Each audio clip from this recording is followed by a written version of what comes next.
Mystery is an interesting thing in fiction. The idea that what is not known in the present will be paid off in the future.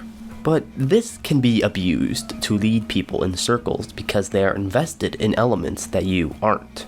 You can lead people down a road paved with little details hinting towards imaginative futures, but if it stops at a dead end, people are gonna be pissed. I mean, I certainly am. Because Jojolion is one of the most disappointing manga I've ever read. I mean, it's not the worst manga I've read, let alone the worst part of JoJo, but that doesn't mean there isn't a story worth telling here.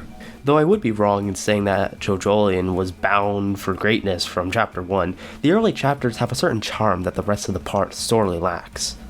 Josuke is found underneath the wall eyes and is shown to have fused with two other people.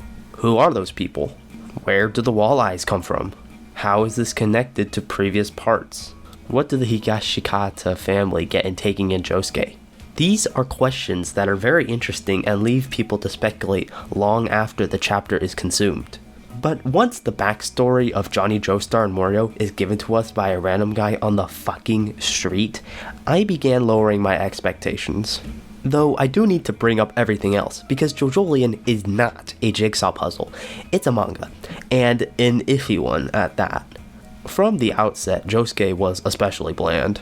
I mean, he's a guy with amnesia, so I guess that makes sense, but I liked it with Yasuo having to teach him how to act like a normal human being, but they kinda dropped his weird eccentricities by the halfway point. I don't like Yasuo.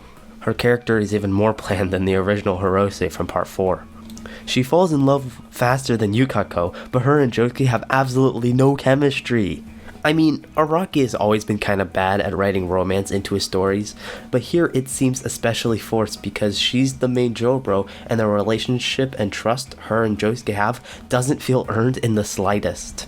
Even Yukako stopped acting like a homicidal maniac before Koichi fell in love with her. The rest of the cast is more bland than a stale piece of wheat bread. Joshu is the particular standout by how absolutely annoying he is in every panel he's in. But everyone else gets little to no screen time. Kei gets dropped after chapter 30 or so. Daya and Hato barely get any screen time. If they were removed, literally nothing would change except Dama would have to sneak onto the house like Toru did, and that one fight in the beginning would have to be removed. Jobin and Tsurugi feel like especially lost potential, because their menace to the main characters can't be executed until like chapter 90, because they are all family. That's another issue with this part, is that you can pretty much tell who the threat is the moment a new character shows up, because who else could it be?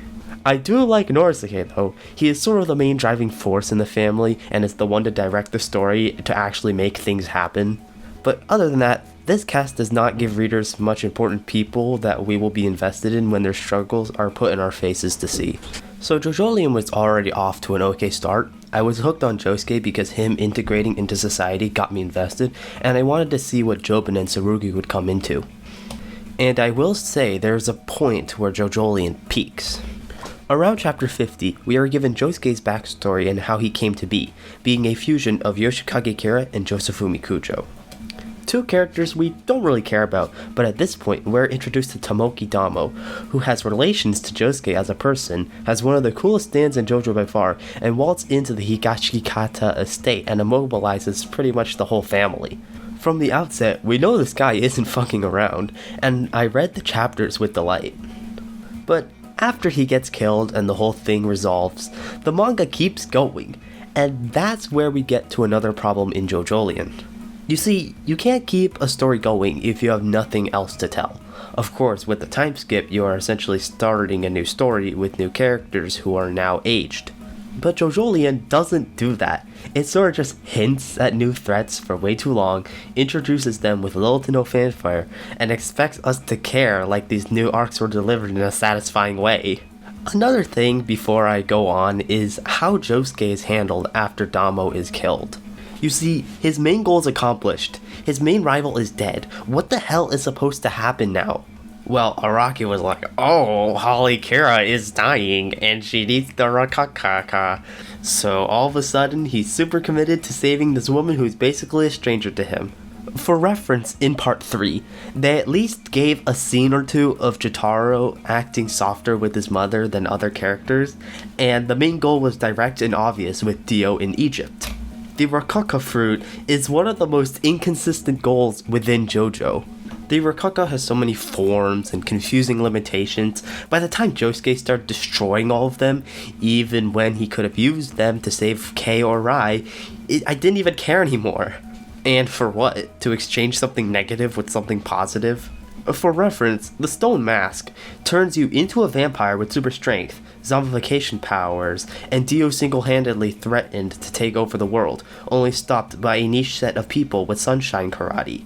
Reckon, this is from the worst part of JoJo. The stakes could not be any lower. Okay, so after Tomoki Damo is killed, Jobin is left as the main red herring, but he can't do anything because it's his family and stuff. So they look for the grafted Rakaka, and then poor Tom does some gas stuff. Why are we even fighting this guy?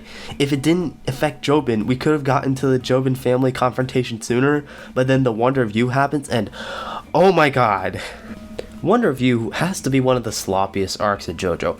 I'd be lying if I said it wasn't a cool stand conceptually, but you have a love train level threat that no one has progressed to the point of facing him without pulling something out of their ass. I mean, of course Toru was the guy controlling Wonder of You. I would have known the moment Yasuko and him started talking with each other, because it's everyone else is either family or would be so bad as the main villain, say Rai for example, that I would have just stopped reading the part right then and there if something like that happened. Okay, so Toru is the main villain. Yeah, who the fuck is he? He should have at least been hinted at, say mentioned by another rock human in their many appearances. Also, he has connections to Yasuho for some reason, except she never mentioned him at all, even in her flashback with the hair clip rock animal. And the fight goes on with Josuke for 20 chapters, and it was so painful to read. Araki was like, this is the point where people die. So he just threw Kei into the meat grinder because she irrelevant or something.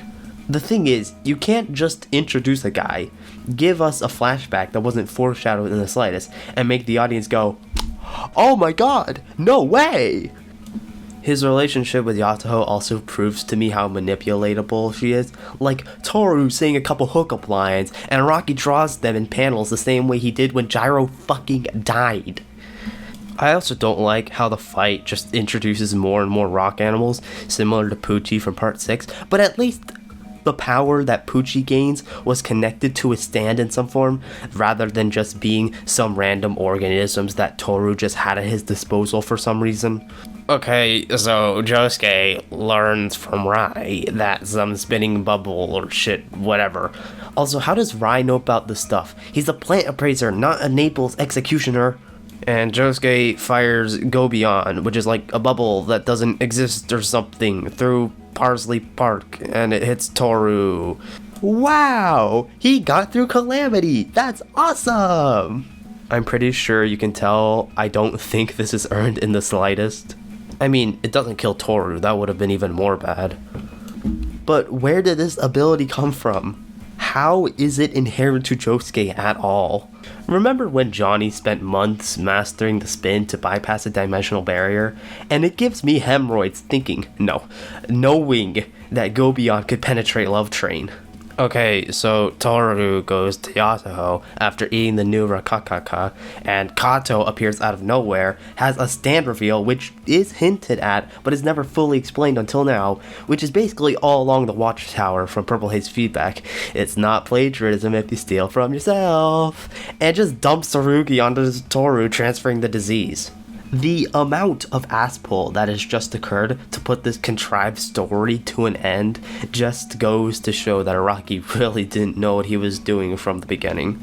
I really have nothing to say about the last 2 chapters with Lucy Steele and stuff, but the last panels really pissed me off. Remember how I said Norisuke was the head of the household? So why are they so shook after Jobin died? He literally tried to kill your father!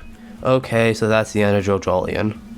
I might as well mention all the lingering plot points and plot holes, like how the intrigue in the walleyes are completely dropped, or how the rock disease is never explained, or how Yasuho and Josuke are hinted to have their stands come from bite marks, but then it's just supposed to be inherent to them or something. And I can go on and on and on, but I am beyond caring at this point.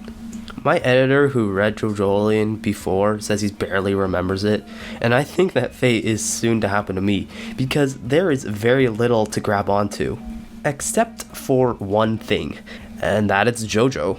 I really think there isn't anything like JoJo out right now, and while Part 8 is one of the most bland parts next to Part 1, there are still things I think about.